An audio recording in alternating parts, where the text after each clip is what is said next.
It is official. Effective October 1st, 2013, it's illegal for any transport operator to operate public transport services within the relevant route permit marked out by the AMA or as a floater from unapproved locations. Of public safety and transport organization, it is therefore thus illegal for any transport operator to operate public transport services within the relevant route permit or as a floater or from unapproved locations.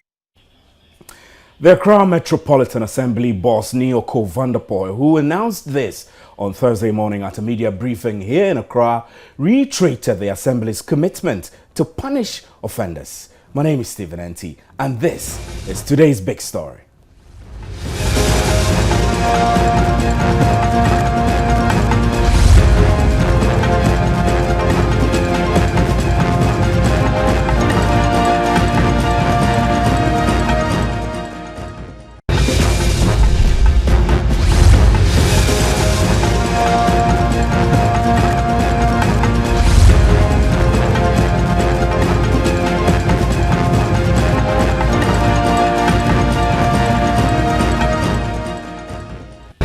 Well, it will be recalled that on October 1st, 2013, some aggrieved drivers marched to the premises of Multimedia to register their displeasure on alleged harassment from the AMA task forces on issues of stickers and union registration. Well, the AMA, together with all MMDAs in Accra, have issued a stern warning to such drivers to stick to the new regulations, urban passenger transport services bylaws, or face punitive measures. Well, the implementation process involves all assemblies within Accra and the central region. Furtherance of this mandate, the various MMDAs, after extensive consultations with all stakeholders, have passed the requisite bylaws to give clear guidance for operationalizing their regulatory function.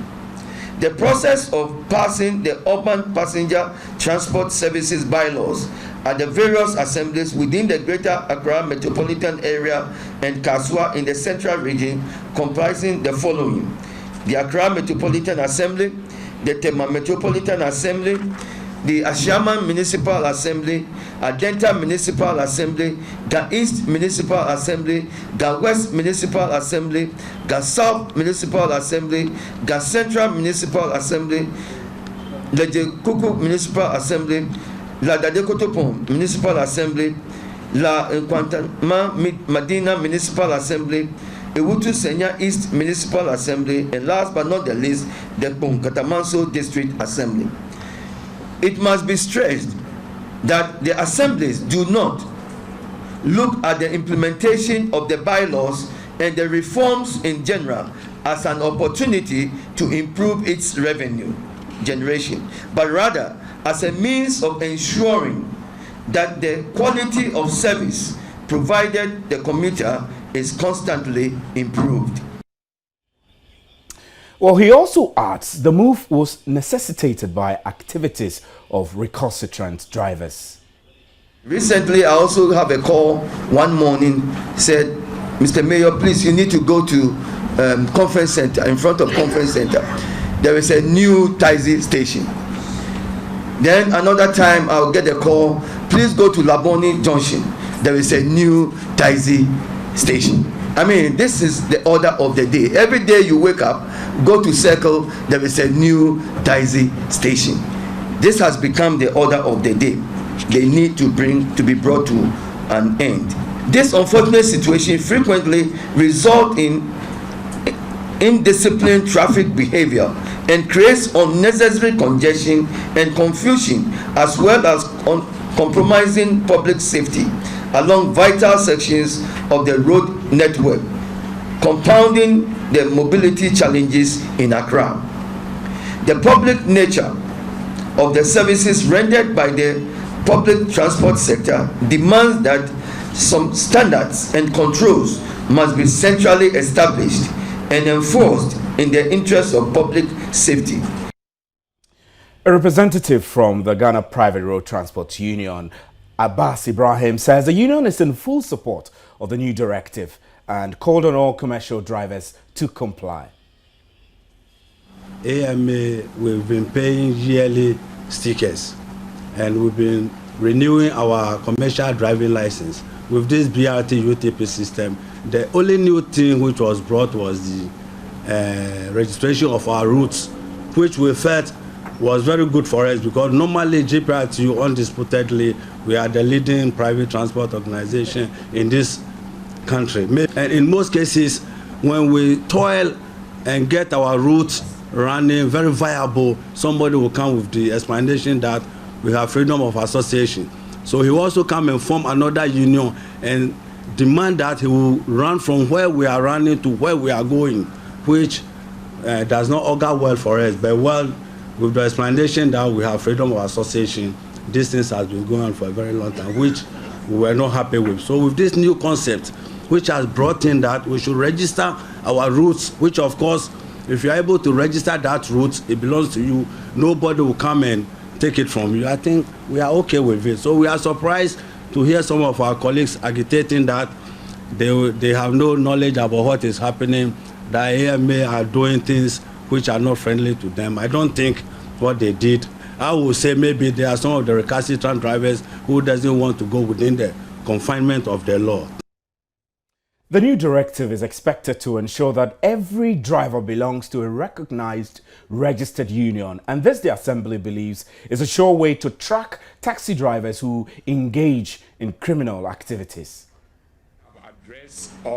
They've addressed all the concerns, but our brothers, I heard them on, I think, Peace FM yesterday, and some of their grievances, I think some need to be considered. We are first of all drivers before we become unionized people. So whatever affects a driver, whether negatively or positively, will definitely affect you. They talk about harassment by the task force, and I believe that as individuals or as human beings, some do go to the extremes. So on this note, I will be appealing to the various assemblies to keep an eye to what the task force does whenever they go on operations. They also talk about people or passengers who cannot go to stations. They will be picking midway.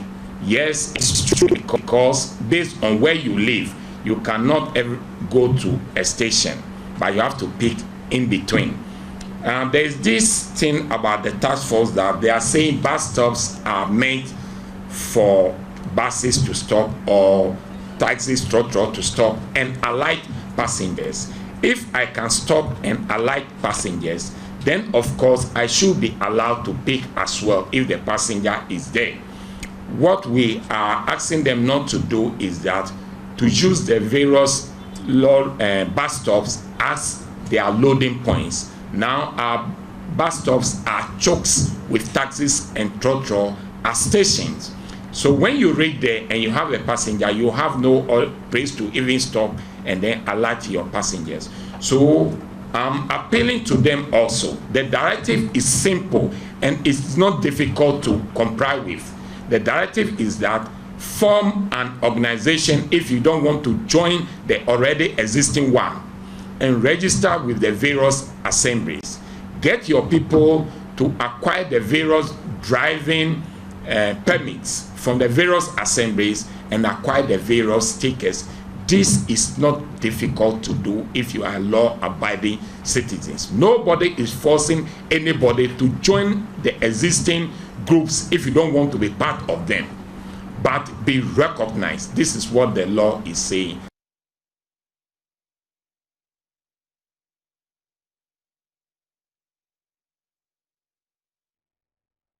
Now, let's recap some of the scenes from Tuesday when some taxi drivers hit the streets to protest against the bylaws.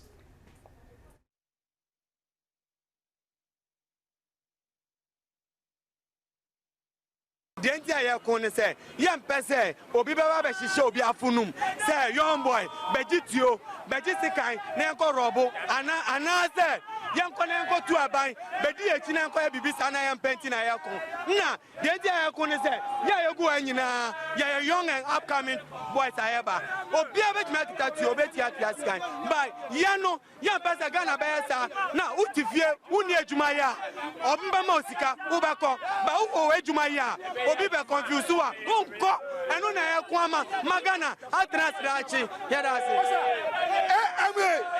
ababa ya lances lances ya cha sticker abemu se ye ko join union so me o kana shi no mo se ho ye ma me ko ta body station me ko mo se ho ye ma e je se no se ye ko station dia o mo ye sase se mo nam town no mo patrol no aha na mo ko o mo ye sase o ba bia o se ko join ye ko so ye nya ba bia.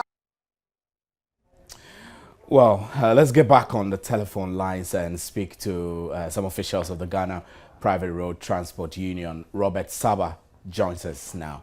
Good evening, sir.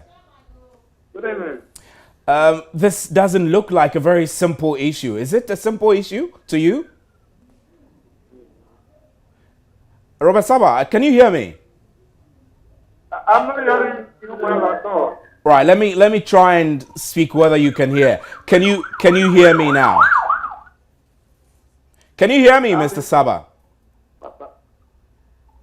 Yes.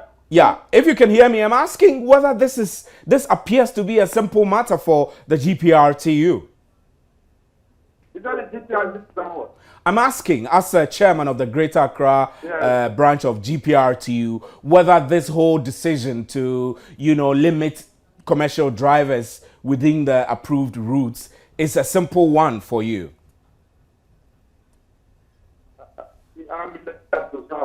Right. Let me put the question again. This limitation on commercial drivers to stay within approved routes. What's the GPRTU's reaction? What? Well, Mr. Saba, I think we're struggling to get through to you. Robert Saba cannot hear us. Robert Saba is the chairman of the Greater Accra Regional Branch of the GPRTU. So we will try and establish contact with Mr. Saba again, and I hope he hears us this time. But I'm told that we're joined on the line by Kojo Entry, who is the spokesperson, who is from the Bus Rapid Transit Unit of the Ghana Highway Authority. Kojo Entry, it's great to have you here. Good evening. Thank you. And just a quick correction. It's not the Ghana Highway. It's the pre-GAPT unit of the Ghana Urban Transport Project. All right. Another Minister of the Okay. Yes. Thanks for the correction. So Kojo Entry, tell us, I mean, this sounds very complicated. If I live, for example, in Achimota and I took a taxi to, let's say, Kaswa, does it mean that the taxi driver cannot take me all the way to my destination without having to stop within certain approved routes? Is that what it is? Unfortunately, that's not what it is. And I'm happy the chairman of Scooter at the press conference today got the opportunity to clear that up. All the law is requiring of our taxi operators, our taxi friends, is that they find themselves in recognizable legal entities, be they associations, be they cooperatives, or be they unions. And then they come to the assembly and then declare their membership, how many operators they have, what vehicle fleet they are using, who their drivers are, show that they have the appropriate licenses, and then they'll be given a permit to regularize the operations, and also stickers with which they can operate within the jurisdiction. It is across the jurisdiction. Understandably, we have said that if somebody moves from a shaman and is coming to Kaswa, they'll be going through at least 6 different assemblies. It is therefore unthinkable to tell that person that if you got a sticker from a shaman, you don't need to come into TMA to operate, because they cross jurisdictions. There are routes that start from one district and end up in another. If you got a dropping, the law does not say that you cannot pick a passenger when you're coming back. What the law frowns on in LI 2180 is if you stop at an unapproved location and start soliciting for passengers. So Kojontri, let me stop you there. What then is unapproved locations? I mean, if you're registered within Ashama, like you said, it means that you cannot stop to pick a passenger in Tema? I just corrected that impression, that regardless of where you are registered in Greater Accra, regardless of which assembly you got your permit from, once you acquired it legally, you are allowed to operate across jurisdictions within the Greater Accra. It is allowed. The law does not bar you, there's no permit that bars you from operating in Amasaman simply because you got your sticker from, say, Wager. The law doesn't say that. What I'm saying is that you cannot, there are people, some of our operators, the taxi people will stop sometimes right in the middle of the road and then start soliciting for passengers. There are approved locations. When I want to take a taxi, taxis operate differently from trotros. From where I live, I may need a taxi right at the roadside. There must be the demand available at the time I stop, which means that somebody should have been standing there and flagged me to stop, and a certain reasonable time with which you pull off from the main road onto a proper, if there's a lay-by or a safety place, get your passenger, and then you're moving. That's what the law says. But when somebody says that because I don't want to come back empty, they need to stop at very dangerous locations, sometimes almost in the middle of the road on a highway, and then they are waiting for passenger soliciting. That's what the law frowns on. That's complete indiscipline. That's not even safe for commuters and for passengers and for the drivers themselves. But apart from that, all the law is demanding is that you need to belong to an entity. Once you belong to that entity, come and register and then get a sticker from one of these assemblies, not all of them. So these stickers, how much do they cost? The stickers are very, very, I don't want to use the word cheap, but they are very low price. A sticker, dependent on which assembly you are in, is going for about 5 Ghana cedis only. And that's for the entire year. That's the whole year. Now, the only other thing is that when the entities that you have to register through, let's say GPRTU branch number 2 at Adoko, they are coming to register with an assembly, let's say AMA. They need to pay 100 Ghana cedis as an entity. The entire group, even if there are 1,000 drivers, 1,000 vehicles, the group, the entity is paying 100 Ghana cedis for the entire year. Now, for the stickers for their members, it is 5 Ghana cedis for a taxi. That's all it is. There's no hidden charge anywhere. There's no additional charge. That's why we keep saying that the focus for this exercise is not revenue making. It is to improve what we have otherwise known as public transport operations within our jurisdiction. Right. So, Kojo, I've had reports from some of these taxi drivers who have been protesting that some of the unions and associations they go to in their nearby areas are full, which makes it very difficult for them to register to belong anywhere, really. The unions are not full. The unions are welcoming more members. Indeed, the unions would wish that every floater was their member, because the more members they have, it means a lot more power on your side or things like that. I think what their worry is, and which is a genuine worry, is the stations, the terminals from which they operate. There aren't enough spaces within our terminals, and government is aware of these. And this has come about because at least now government has some kind of a database from the first round of registration that was conducted. We know that we need to improve the spaces within the terminals. So to cure that situation, what government has said or what the assemblies are saying is this. If you're operating from a certain location, that's why I use the word unapproved and not illegal locations. There are locations that otherwise would have been illegal.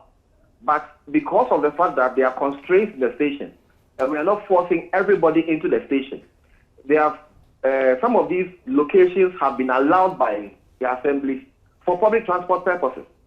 So you go to some bus stops, you go to some lay-bys, and some of these have been turned into loading points. It is wrong, but sometimes some of these have been approved by the assembly. So we keep using the word unapproved locations.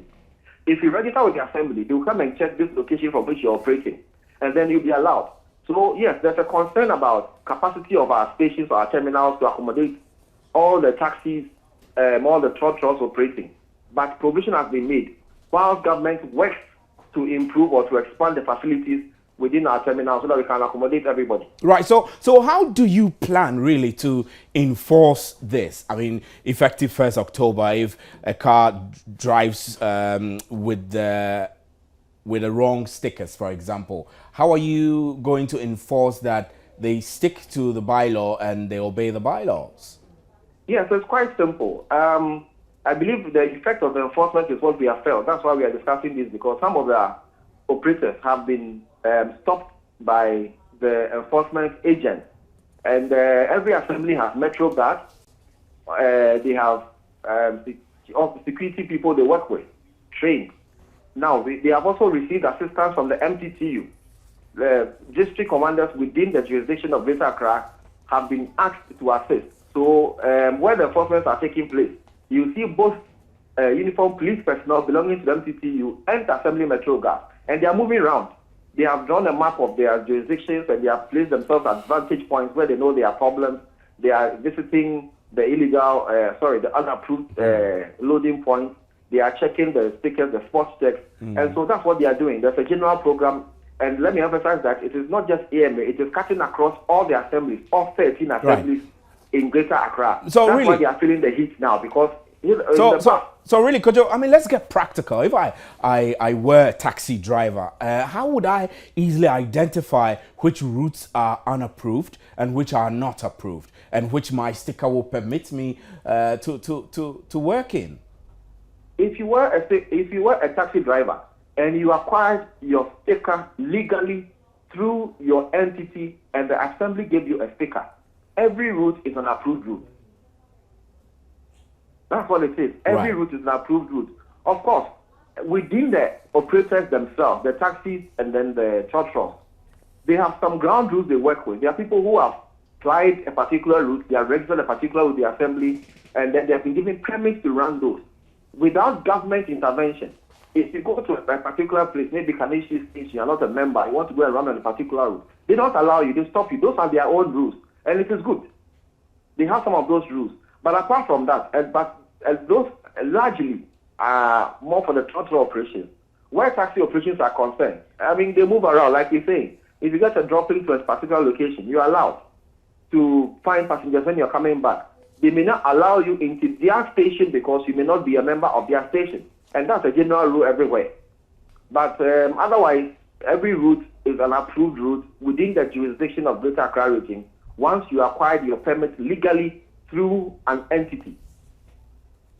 Right, thank you very much. Kojo Antwi is a communications manager of the Bus Rapid Transit System of the Urban Transport Project. This is today's big story, and I'm told that we have Robert Saba, the Greater Accra Regional Chairman of the GPRT, also joining us. Mr. Saba, we lost you earlier. It's great to have you back. Thank you. Yes, I was asking you from the point of view of the GPRTU how simple this is for your members. Are you talking of this the directive that you need to get stickers and you need to operate within approved routes? How simple does the union take this directive? Well, in the matter of this ticket, it has been in the system for very long time. But it's only being enforced. Formally, we do go in for the stickers individually. And as of now, the assembly is directing that we register with them. Then the stickers are given to those who register. And they instead give them to the drivers. This is how, we're told. And we've been doing that. Right. And the indication is that the GPRTU is fully in support of this. Can you confirm that? Oh, in the terms of the ticket, I can confirm that, it has been an Asian thing. Nothing has changed. But, if I heard the projective very well, I think it appears there is some restrictions being placed on the driver for not flying certain routes or whatnot. That is not an agreement with them. We disagree in this sense because we were told that when you get your sticker, probably maybe in Tema or downtown, Well, Mr. Saba, I'm afraid we're struggling getting. Your line is a bit very bad. We apologize to our viewers. The line to Mr. Saba has been very, very bad. And so I'm afraid we would have to end our interaction with him now. This is today's big story.